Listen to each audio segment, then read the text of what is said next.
outlook wasn't brilliant for the Mudville Nine that day. The score stood 4-2, with but one inning more to play.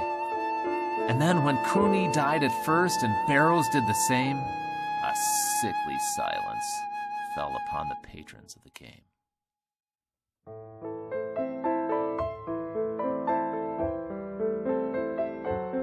The rest clung to that hope which springs eternal in the human breast.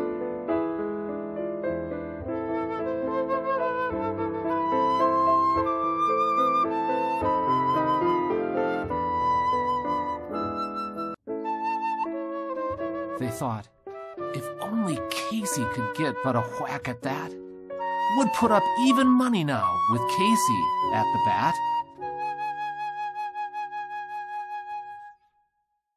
But Flynn preceded Casey, as did also Jimmy Blake. The former was a Lulu, the latter was a cake.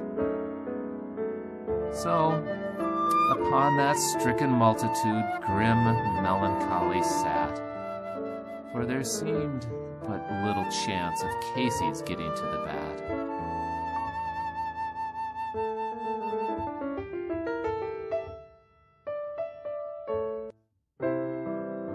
But Flynn let drive a single, to the wonderment of all.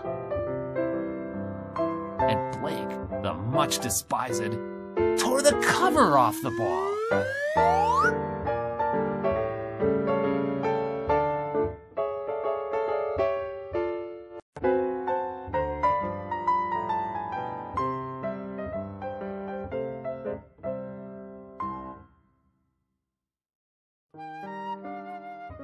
And when the dust had lifted and the men saw what had occurred, there was Jimmy safe at second,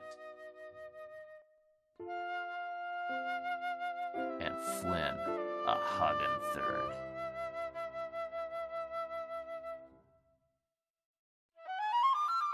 Then, from 5,000 throats and more, there rose a lusty yell. It rumbled through the valley, it rattled in the dell, it knocked upon the mountain, recoiled upon the flat.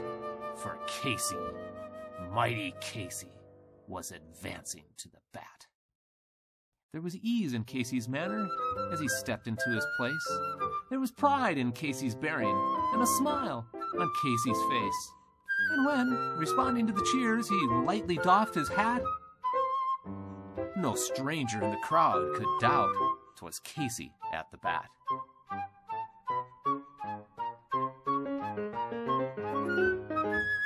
"10,000 eyes were on him as he rubbed his hands with dirt. 5,000 tongues applauded when he wiped them on his shirt. Then, while the writhing pitcher ground the ball into his hip, defiance gleamed in Casey's eye. A sneer curled Casey's lip.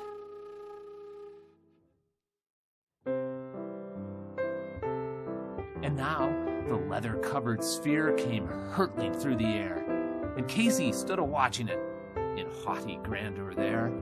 Close by the sturdy batsman, the ball unheeded sped.